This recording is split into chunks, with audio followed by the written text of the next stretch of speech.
أعوذ بالله من الشيطان الرجيم. بسم الله الرحمن الرحيم. الحمد لله رب العالمين، والصلاة والسلام على رسول الأمين وعلى آله وأصحابه ومن تبعهم بإحسان إلى يوم الدين، أما بعد. أعوذ بالله من الرجيم. بسم الله الرحمن الرحيم. السلام عليكم ورحمة الله تعالى وبركاته. Alhamdulillah Rabbil Alamin, wassalatu wassalamu ala rasulil amin wa ala alihi wa ashabihi wa man tabi'ahum bi ihsanin ila yaumiddin, amma ba'd. A'udzu billahi minasyaitonir rajim. Bismillahirrahmanirrahim. Iza jaa nasrullahi wal fath wa ra'aitan nasa yadkhuluna fi dinillahi afwaja fasabbih bihamdi rabbika wastaghfir innahu kana tawwaba. Shadaqallahul aliyyul azim. وقال نبينا محمد صلى الله عليه وآله وسلم خير الناس أنفعهم للناس أو كما قال نبينا محمد صلى الله عليه وآله وسلم. Alhamdulillah, syukur pada Allah Subhanahu wa taala pada petang yang penuh limpah dan kurnia daripada Allah Subhanahu wa taala. Pada petang ini dapat kita menyambung pembacaan kitab Al-Minah Al-Ilahiyah fil Adab Al-Islamiyah karangan Fadilah Al-Syekh Dr. Hisham Al-Kamil Hamid Musa Syafi'i Al-Azhari An-Naqsyabandi hafizahullah ta'ala, sambungan pada adab-adab menaiki kenderaan dan seumpama dengannya. Alhamdulillah, tersyukur pada Allah Subhanahu Wa Taala dapat kita membaca setiap minggu adab-adab yang baru dalam amal Islami kita. Jadi dalam kehidupan kita ini perlu dibatasi, perlu disaluti ataupun dibaluti dengan adab-adab yang penuh adab yang telah ditunjukkan oleh Nabi SAW, menjadikan amalan yang kita amal itu dengan amalan yang perfect seperti mana yang telah dilakukan oleh baginda Nabi SAW. Jadi amalan tanpa adab ini umpama amalan yang tidak ada perhiasan, tidak ada serinya, hambar. Jadi amalan penuh dengan adab adalah amalan yang diserikan dengan perhiasan yang cantik, maka menjadikan sesuatu amalan, satu pekerjaan itu adalah mencapai tahap kesempurnaan. Jadi pada petang berbahagia ini kita sambung kepada adab menaiki kenderaan dan seumpama dengannya. Kata guru kita dalam kitab ini, sesungguhnya Allah telah mempermudahkan kepada kita beberapa wasilah untuk bergerak. Haiwan, kereta api, kapal terbang dan lain-lain. Bas, taksi. Sekarang ni kita ada Grab, di Mesir ada Uber, ada Karim dan juga sebagainya. Semua ini adalah wasilah, disebutkan sebagai wasailun naqli, iaitu ataupun muwassalat, iaitu kenderaan yang menyampaikan kita daripada satu destinasi ke destinasi. Sebab tu ada disebutkan sebagai adabu rukubil muwassalat, iaitu adab menaiki kenderaan awam, ada adab menaiki kenderaan yang boleh menyampaikan kita ke destinasi yang kita hendak pergi.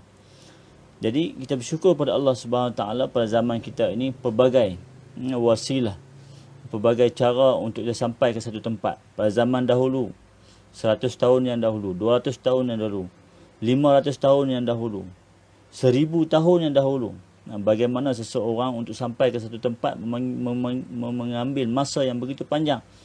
Sebagai contoh, tok nenek kita dahulu kalau nak pergi ke Mekah, ke Madinah Al-Munawwarah untuk menunaikan haji dan juga umrah, memakan masa berbulan-bulan, setengah tahun dan juga sebagainya. Perjalanan saja mengambil masa sehingga sebulan ke 2 bulan, di atas kapal laut, pergi dan juga balik, dan juga sebagainya.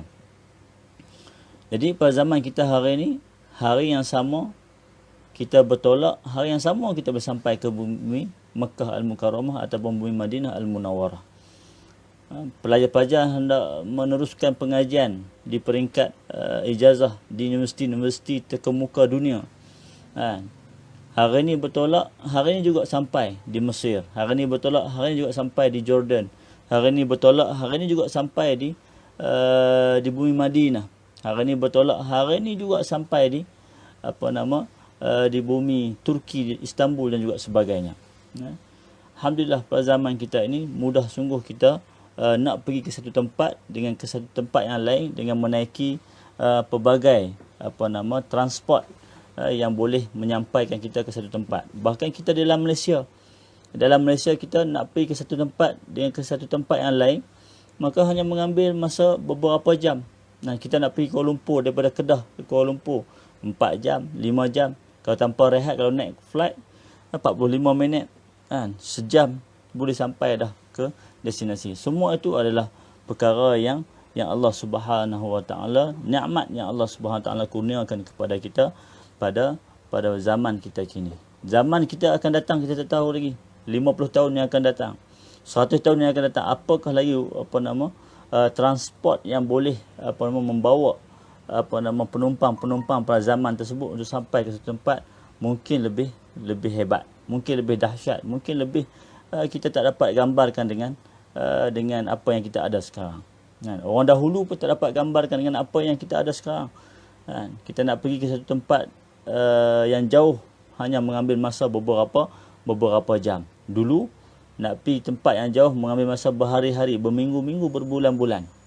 Namun orang yang terdahulu lebih hebat keaslian mereka terhadap ilmu, lebih hebat keaslian mereka terhadap amal, lebih hebat keaslian mereka terhadap dakwah. Lihatlah bagaimana para anbiya alaihissalatu wassalam nak pergi ke Palestin, asal daripada Palestin, kemudian masuk ke Mesir, kemudian masuk ke Syria, kemudian kembali balik ke Palestin. Masa zaman tersebut transport apa yang ada? Hanya dengan menaiki dabbah. Disebutkan sebagai dabbah. Pada zaman Nabi SAW juga menaiki dabbah, unta, keldai, kuda dan juga sebagainya. Tidak ada lagi kenderaan-kenderaan yang ada macam kita pada hari ini. Jadi kita bersyukur pada Allah SWT atas nikmat tersebut. Janganlah kita kufur terhadap nikmat tersebut. Hari ini di rumah kita ada motor. Hari ini di rumah kita ada kereta. Hari ini di rumah kita ada van. Hari ini di rumah kita ada Hilux dan juga sebagainya. Kenderaan-kenderaan yang hebat yang boleh menyampaikan kita daripada destinasi tempat kita duduk ke tempat yang lain. Maka dalam Islam, baginda Nabi SAW mengajarkan kita apabila hendak menaiki kenderaan. Sebab tu di dalam kitab-kitab hadis Nabi SAW disebutkan sebagai rukubud dabbah, iaitu menaiki haiwan tunggangan. Pada zaman tersebut hanya digunakan haiwan tunggangan untuk dijadikan transport. Pada zaman kita hari ini kenderaan-kenderaan yang hebat. Namun konsepnya sama, menaiki kenderaan, tujuannya sama untuk menyampaikan kita ke satu tempat yang lain, dan kita masih berpegang dengan adab-adab yang telah diajarkan oleh Nabi sallallahu alaihi wasallam. Jadi antara adab-adabnya adalah, kata guru kita, apabila engkau menaiki unta atau keldai dan seumpamanya, maka berlembutlah dengannya dan tidak membebankan dengan bebanan ia tidak mampu. Berikan waktu rehat untuknya, jagalah makan dan minum serta merawatnya, tidak memukul dan menyakitinya, kerana ia merupakan satu ruh yang ditundukkan untuk berkhidmat kepadamu. Yang ni, adab yang pertama ini lebih kepada binatang, lebih pada haiwan tunggangan.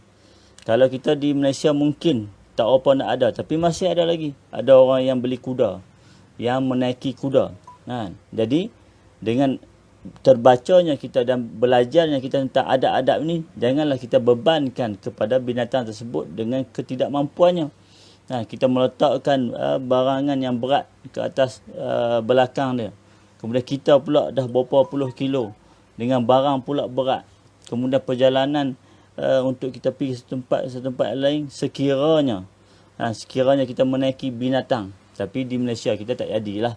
Di Malaysia kita ini kalau ada binatang pun dijadikan sebagai untuk mainan ataupun untuk pertunjukan, tidak jadi sebagai transport daripada satu tempat ke satu tempat. Namun kalau kita lihat pada zaman sekarang ini, di Mesir, kita belajar di Mesir, masih ada lagi dijadikan haiwan sebagai transport nak ke satu tempat dan satu tempat yang lain. Di Mesir sebagai contoh, orang penjual ikan, penjual sayur-sayuran, mereka menggunakan keldai ataupun kuda untuk diletakkan disangkutkan roda, kemudian ada atas tu papan dan sebagainya untuk letakkan barang-barangan, dan mereka akan naik atas keldai tersebut ataupun kuda tersebut dan ketuk belakang kuda dan keldai tersebut untuk berjalan. Seluruh kota Kahirah mereka pusing untuk jual barangan mereka. Mereka datang daripada kampung, boleh jadi 15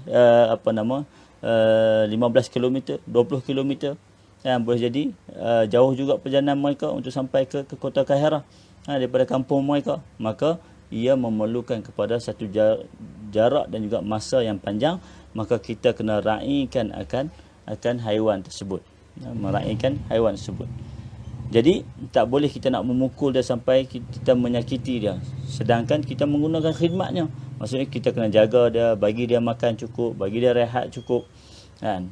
Maka mungkin perkara ini tak berlaku kepada kita, tapi sekiranya, mana nak tahu, sekiranya Allah Subhanahu Wa Taala Maha Kuasa mengambil kembali semua teknologi yang ada pada kita pada hari ini, mungkin benda itu kita tak boleh kata mustahil, mungkin Allah Subhanahu Wa Taala mengambil kembali. Contohlah Allah Subhanahu Wa Taala tidak mengeluarkan lagi daripada perut bumi ataupun daripada lautan akan minyak petrol, ataupun minyak untuk dijadikan sebagai penghidup kepada enjin-enjin yang kita gunakan pada sekarang ini. Boleh jadi perkara tersebut, ketandusan minyak, lagi 10 tahun minyak tak ada, minyak yang kita nak bubuh di stesen minyak, pam minyak tersebut tak ada, kehabisan stok. Waktu dia sebut motor tak jalan, kereta tak jalan, kenderaan-kenderaan yang menggunakan minyak semua yang tak jalan sebab enjin tak boleh jalan. Mungkin pada ketika tersebut akan kembali kepada bentuk asal, menggunakan binatang, hanya diberikan makan, diberikan minum, kemudian dijadikan kenderaan transport untuk kita pergi ke satu tempat dan satu tempat yang lain. Maka ketika tersebut kita akan menggunakan adab ini di Malaysia kita, dan juga di tempat-tempat yang lain. Bahkan di negara-negara Arab Timur Tengah sana masih menggunakan unta dan juga sebagainya untuk sebagai haiwan tunggangan dan juga transport untuk nak pergi ke satu tempat yang lain. Tapi itu adalah satu kelompok yang agak kecil di perkampungan, di pedalaman. Tapi kita di sini ataupun di Malaysia mungkin ada juga masyarakat orang asli yang menggunakan kerbau sebagai contoh. Dia nak pergi kampung ni, nak pergi kampung yang sebelah, dia naik ke kerbau tersebut untuk ke sana. Boleh jadi ianya berlaku dan juga ada. Maka Islam ajar kepada kita, jagalah haiwan tunggangan kita tersebut dan jangan bebankan terhadapnya dengan ketidakmampuan haiwan tersebut. Dan kita boleh katakan juga, ini adab yang pertama ini terjadi juga kepada kita yang naik kenderaan yang berbentuk yang ada enjin ini, motor, kereta, dan juga sebagainya. Janganlah kita bawa muatan yang lebih daripada hadnya. Kita berterjemahkan begitu.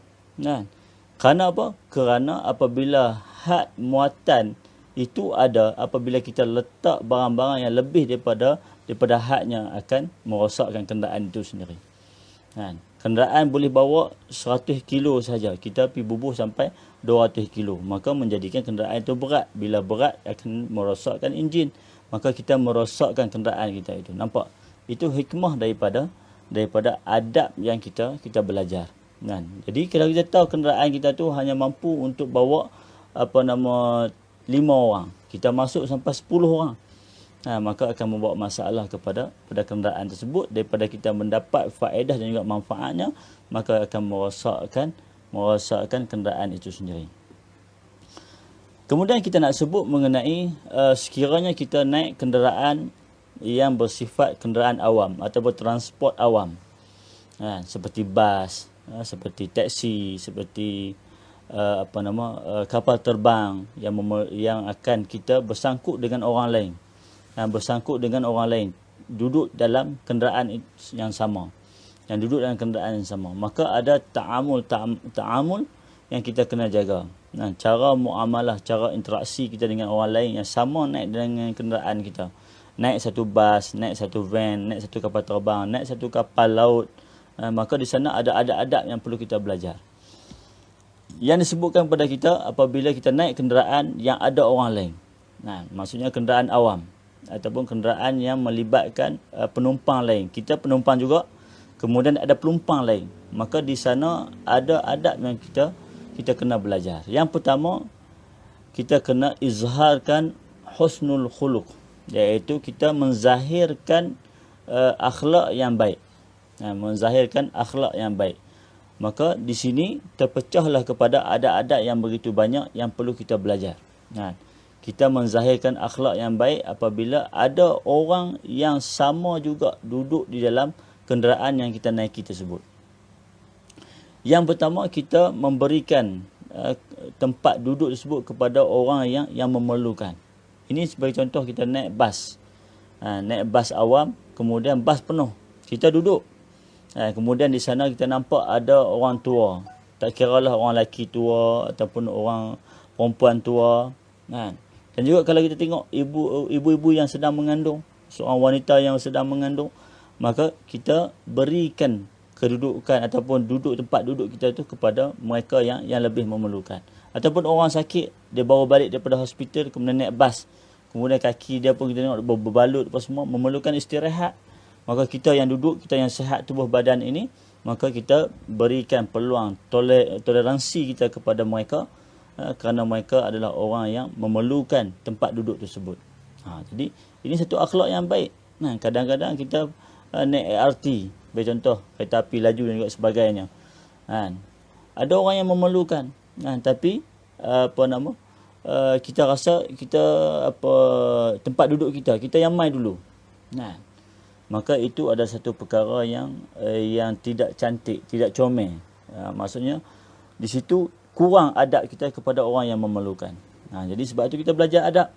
Jadi orang pun apabila kita berikan tempat duduk kita kepada yang memerlukan, maka mereka rasa syukur dan berterima kasih kepada kita. Wanita-wanita yang mengandung, dia mesti kena istirahat, tak kena berdiri yang lama sebelum sampai ke destinasinya. Orang tua tak larat lutut dan juga sebagainya, lenguh badan apa semua, perlu tempat duduk. Orang yang sakit perlu tempat duduk. Maka kalau kita ada tempat duduk, kita berikan kepada mereka. Kemudian kalau kita duduk dalam kenderaan, disebutkan jangan kita bawa makanan yang baunya kuat dan juga menyebabkan orang lain dapat bau tersebut. Sama ada bau tu mengundang kepada orang nak akan makanan kita, ataupun bau tersebut mengundang ketidakselesaan kepada penumpang-penumpang yang lain. Ini telah berlaku.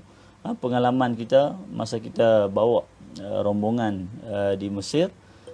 Kemudian ada di kalangan pelajar kita Melayu, dia bawa makanan daripada rumah dia, iaitu sambal belacan. Dia bawa sambal belacan masuk dalam rumah dia, masuk dalam kenderaan. Tak apa lagi, tak bau lagi.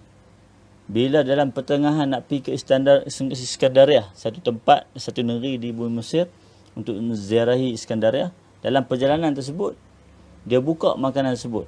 Yalah, dah sejam 2 jam dah duduk dalam kenderaan, rasa lapar, kemudian buka nak makan.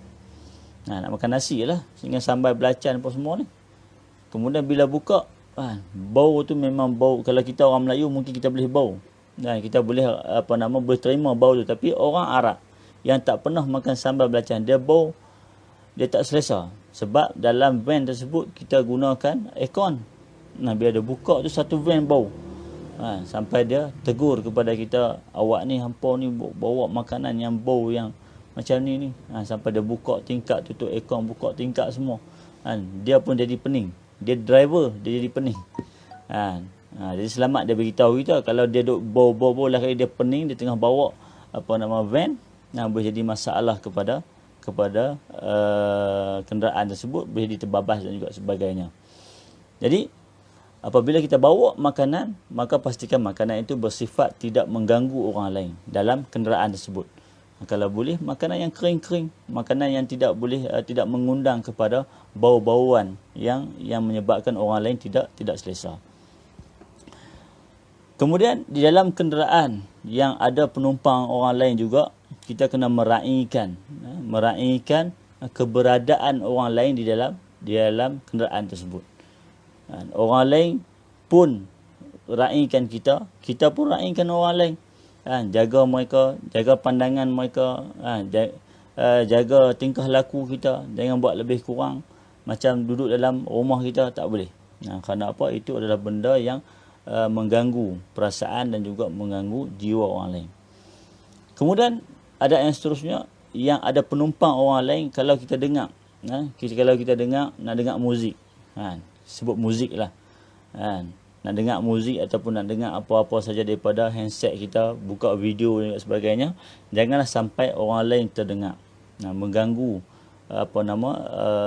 suasana dalam kenderaan tersebut. Sebaiknya mengenakan sama'ah ataupun earphone ataupun headphone, supaya kita saja yang dengar, kita saja yang dengar dan tidak mengganggu orang lain. Maka itu akan lebih aman dan kita tidak mengganggu orang lain. Kadang-kadang orang lain pun dia duduk dalam kenderaan tersebut nak istirahat dan sebagainya, tapi kita pula mengganggu dia dengan video-video yang kita tengok. Kemudian kita tengok, kita gelak pula, orang lain kata apa ni dia ni, duk gelak pula, seorang-seorang dia. Maka kita jauhi perkara tersebut. Kemudian ada yang seterusnya, duduk dalam kenderaan yang ada penumpang orang lain, janganlah bercakap di dalam telefon dengan suara yang kuat. Bila orang telefon kita, bunyi deringan telefon, kemudian kita angkat telefon tersebut, kemudian kita cakap dalam kadar yang perlahan, kemudian dengan waktu yang singkat. Disebutkan kita sebut sebagai muhadasah mukhtasarah, sebut bisautin munkhafid, dengan suara yang perlahan, dan juga perbincangan ataupun percakapan yang ringkas, yang padat. Ni saya ni ada dalam kenderaan ni, jadi insya-Allah saya sampai, saya telefon balik sebagai contoh. Atau perkara yang urgent, orang telefon kita beritahu, ya betul macam tu, okey. Tak payah panjang-panjang nak tanya pula macam mana buat buka muka surat berapa, kena macam mana, dipanjang cerita. Panjang cerita itu tak digalakkan, bahkan jauh daripada adab yang sebenarnya. Jadi adabnya kita ringkaskan percakapan kita, sebab percakapan kita itu didengari oleh orang lain dan mengganggu orang lain. Kita tak mahu hak tu je, tak mahu mengganggu orang lain. Maka ini adalah perkara yang penting. Kemudian duduk dalam kenderaan yang ada penumpang orang lain juga, adabnya adalah al-muhafazatu 'alal hudu, iaitu menjaga ketenangan di dalam kenderaan tersebut. Jangan buat bising, jangan buat kecoh dan juga sebagainya. Duduk dalam keadaan tenang, duduk dalam keadaan tidak mengganggu orang lain dan juga sebagainya. Kemudian ada yang seterusnya, al-muhafazatu 'alan nazafah, iaitu jaga kebersihan. Kadang-kadang kita tengok kenderaan-kenderaan awam kita tak jaga kebersihan, conteng sana conteng sini, kemudian makan tauk saja plastik-plastik ataupun kotak-kotak minuman di dalam kenderaan awam dan juga sebagainya. Maka itu perkara yang tidak baik. Adab yang seterusnya adalah ghaddul basar, iaitu kita menjaga pandangan. Bila kita duduk dalam tempat awam, ramai orang yang macam ragam, ada yang buka aurat, ada yang kalau kita tengok pandangan kita itu seolah-olah macam merosakkan akhlak, ataupun kita alihkan pandangan kita, kita tumpukan kepada kita. Sebab tu ada para alim ulama ajarkan kepada kita, apabila kita berada di tempat yang awam, kita jangan sibuk melihat orang yang awam, tapi kita sibuk dengan hal kita. Seperti contoh, kita baca kitab, buka buku, baca buku, ataupun kita buat hal-hal kita saja yang tak bersangkut kepada orang lain. Maka waktu tersebut kita tidak mensibukkan diri kita untuk melihat kepada perkara yang tidak elok, tapi kita merendahkan pandangan kita dan juga menjaga hati dan juga jiwa kita daripada kita terlihat perkara-perkara yang tidak elok. Kemudian al-ibtisamah wal-riqah wal-lin, wal-layyin, dan kita sentiasa kena senyum dan juga berlembut-lembut dengan orang lain. Kalau orang lain minta laluan, kita pun bagi laluan. Kalau kita nak lalu pun, kita jangan rempuh orang begitu saja. kita jalan elok-elok, minta izin sana jalan pi. Sebagai contoh.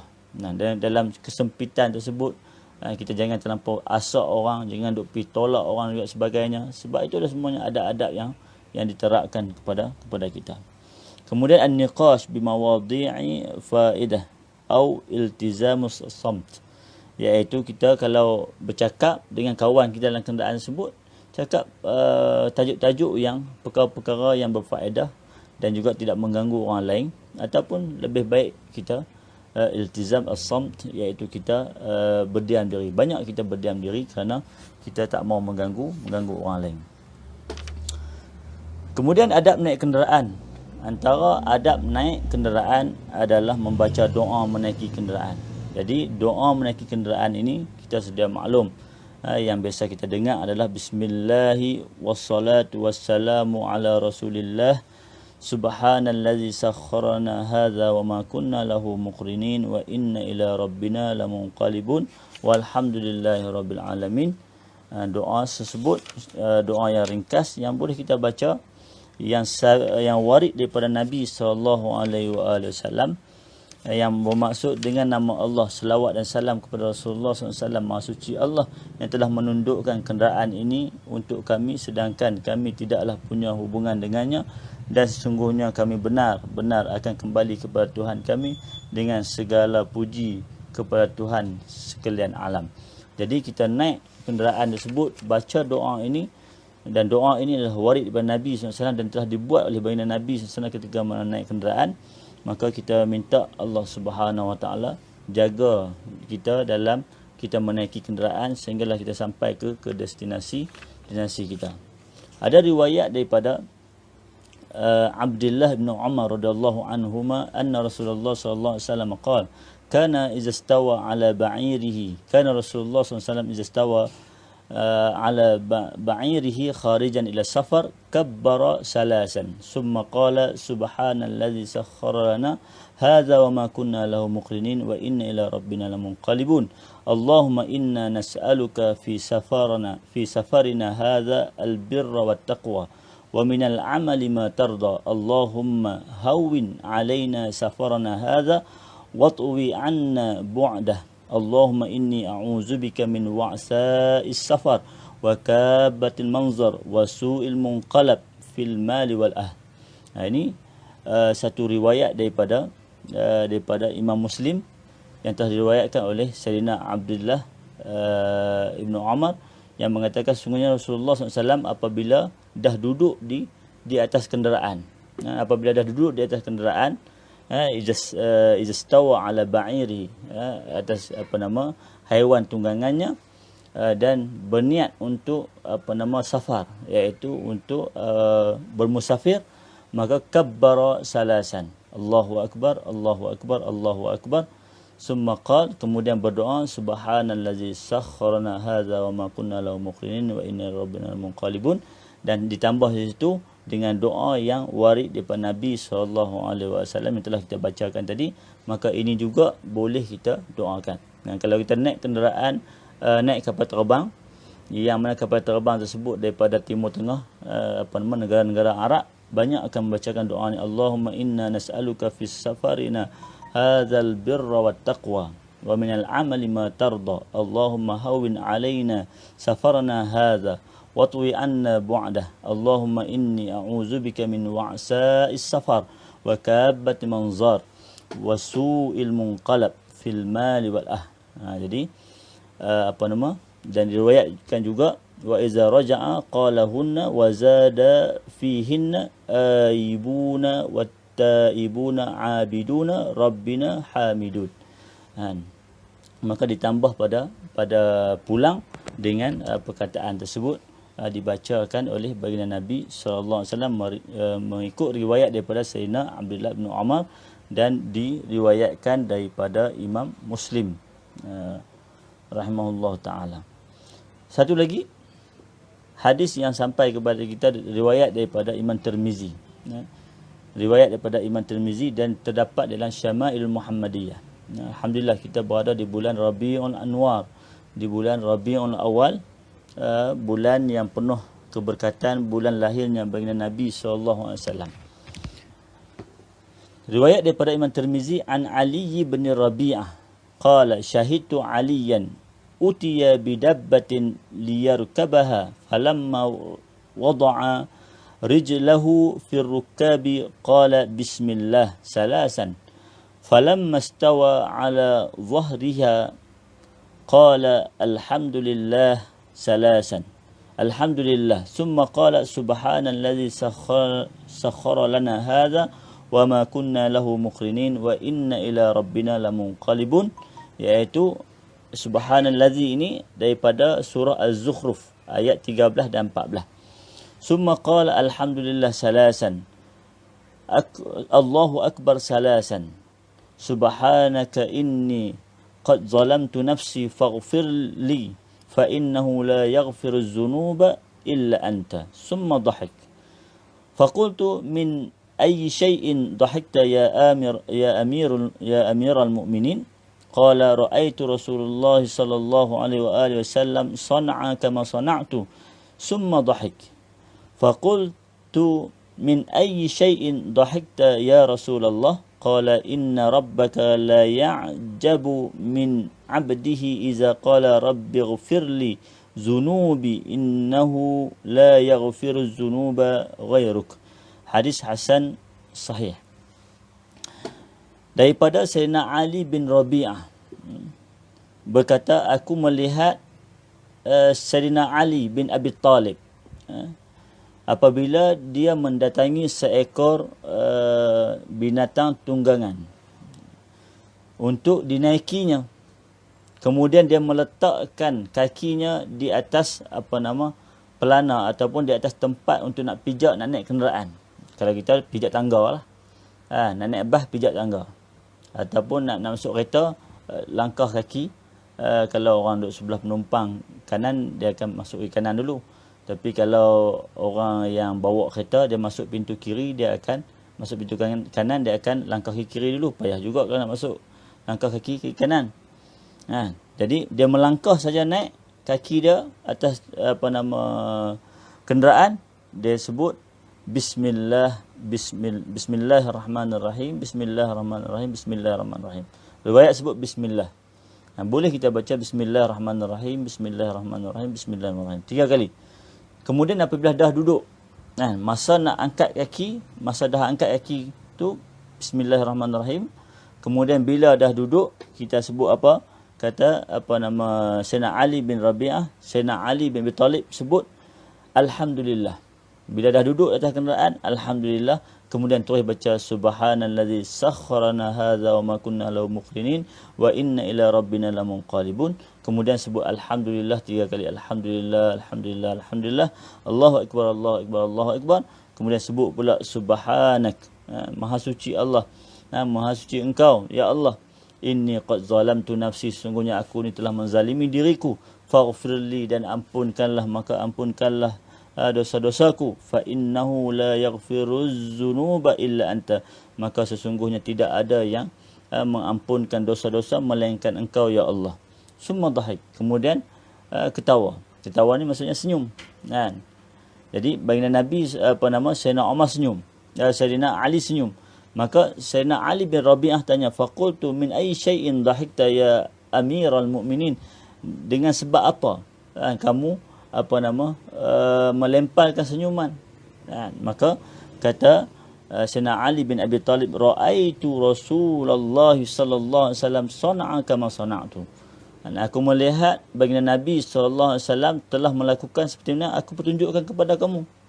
Seperti mana aku buat ni, aku tengok Nabi buat. Kemudian Nabi senyum. Selepas mana baca doa dan Nabi senyum. Dan aku juga bertanya kepada Nabi SAW, maka Nabi SAW mengatakan, sesungguhnya Tuhan kamu berasa teruja, berasa Tuhan kamu bergembira daripada hamba-hambanya yang apabila menyebutkan perkataan Rabbighfirli zunubi innahu la yaghfiruz zunuba ghairuk. Jadi Allah Subhanahu wa taala seronok dan gembira dan juga memberikan keseronokan apabila kita meminta ampun daripada Allah Subhanahu Wa Taala, dan kita buat sikit ta'liqan dalam doa kita itu, tidak ada yang boleh mengampunkan melainkan Engkau ya Allah. Tandanya apa? Pengharapan kita hanya kepada Allah Subhanahu Wa Taala. Maka ketika sebut Allah Subhanahu Wa Taala akan mengkabulkan doa kita, maka di situ Nabi senyum dan tahu bahawasanya itu adalah kegembiraan Allah Subhanahu Wa Taala daripada hamba-Nya yang menyifatkan segala puji dan juga segala kesucian kepada Allah Subhanahu Wa Taala, dan juga menzahirkan harapan kita daripada Allah supaya Allah mengampunkan dosa-dosa kita. Itu adalah doa-doa yang warid yang boleh kita amalkan ketika mana kita naik kenderaan. Kemudian adat yang ketiga yang disebutkan dalam kitab kita, bersyukur kepada Allah dan memujinya atas nikmat ini, maka pujian itu dapat mengekalkan nikmat. Firman Allah Subhanahu Wa Taala, wa idh ta'azzana rabbukum la in syakartum la azidannakum wa la in kafartum inna azabi lasyadid. Dan ingatlah juga tak kala Tuhanmu memaklumkan, sesungguhnya jika kamu bersyukur, pasti kami akan tambah nikmat kepadamu. Dan jika kamu mengingkari nikmatku, maka sesungguhnya azabku amatlah pedih. Jadi, kata guru kita, peringatan, kadangkala kamu mendapati ada orang sakit ataupun lemah ataupun berusia, ketika kamu menaiki kenderaan, sedang berkenderaan, maka hendaklah kamu menghantarnya semampu mungkin. Jadi, kalaulah kita duduk dalam perjalanan, kemudian ada orang yang jalan kaki, lemah, bawa barang banyak, kita kereta hebat, kita kereta mewah, maka apa kita kena buat sepatutnya? Dengan adab-adab Islam, dengan akhlak-akhlak mulia yang telah ditunjukkan oleh Nabi SAW kepada kita. Kita berhenti kenderaan kita, kita tanya pakcik, makcik nak pergi mana ni, nak barang-barang banyak ni, boleh saya hantar makcik pergi rumah kat mana? Kalau makcik tu kata, ish lah, susahkan anak, maksud dia nak lah tu. Susahlah, menyusahkan anak pula dah ni. Makna dia apa? Makna dia nak. Kalau dia tak mau, tak payah. Saya berjalan sendiri, rumah dekat tu, tak payah. Kalau dia kata tak payah tu, kita minta lagi sekali. Tak apa, mudah je ni, dekat saya pun nak pergi jalan yang sama. Kalau dia hangguk lepas pada tu, alhamdulillah, maka kita boleh membantunya. Tapi dia kata, tak payah, depan tu je, saya pun nak exercise kaki saya. Kalau tu, tidak ada masalah. Kalau kita dah tawarkan kepada dia untuk kita tolong dia, kemudian dia tidak mahu menerima tawaran kita, itu maksudnya dia mampu untuk melakukan perkara tersebut. Maka kita berserah kepada Allah dan doakan kebaikan kepada dia. Tapi kalau dia bersetuju dengan tawaran kita tu juga alhamdulillah. Kerana apa? Kita dapat satu pahala yang besar, iaitu membantu orang lain yang sedang memerlukan. Firman Allah Subhanahu Wa Taala, wala ta'awanu 'alal ismi wal 'udwan. Tapi kalaulah ta'awanu 'alal birri wat taqwa wala ta'awanu 'alal ismi wal 'udwan wattaqullaha innallaha syadidul 'iqab. Dan tolong-menolonglah kamu dalam mengerjakan kebajikan dan juga takwa, dan janganlah tolong-menolong dalam berbuat dosa dan juga pelanggaran, dan bertakwalah kamu kepada Allah, sungguhnya Allah amat berat siksanya. Jadi kalau kita nolong orang lain dengan benda-benda yang boleh mendatangkan takwa dan juga kebaikan, maka kita akan mendapatkan jalan pahala yang besar daripada Allah Subhanahu Wa Taala. Jadi sifat tolong-menolong tersebut sangatlah perlu, dan alhamdulillah Allah Subhanahu Wa Taala beri kepada kita kenderaan yang banyak, kenderaan yang boleh membantu kita.